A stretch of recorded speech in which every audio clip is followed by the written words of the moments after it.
Hello అందరికీ! ఈరోజు మా అమ్మ సింపుల్‌గా హడావిడి ఏం లేకుండా చికెన్ చిక్కుడుకాయ కూర వండిందనమాట.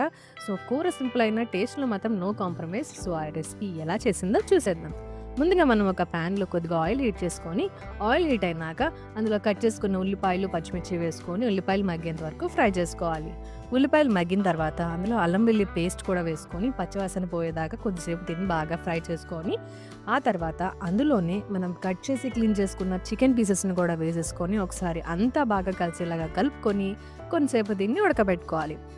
చికెన్ మగ్గిన తర్వాత మనం అందులో కట్ చేసుకున్న చిక్కుడుకాయ ముక్కలను కూడా వేసుకొని ఒకసారి కలిపి మూత పెట్టి దీన్ని ఇంకొద్దిసేపు మగ్గించుకోవాలి.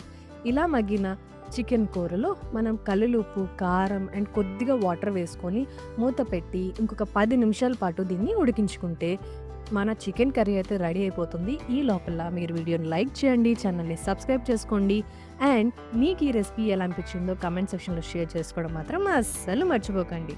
సో, ఇలా మనం చికెన్‌ని మూత పెట్టి ఒక 10 నిమిషాలు ఉడికించుకున్న తర్వాత మూత తీసుకొని చివర్లో కొద్దిగా గరం మసాలా అండ్ సన్నగా కట్ చేసుకున్న కొత్తిమీరను కూడా వేసేసుకొని ఒక 2 నిమిషాలు కలిపి స్టవ్ ఆఫ్ చేసేసుకొని వేడి వేడి అన్నంలో ఈ కూర ఏసుకొని తింటే అబ్బా! స్వర్గం అనుకోండి. మీరు కూడా ట్రై చేయడం మాత్రం అస్సలు మర్చిపోకండి.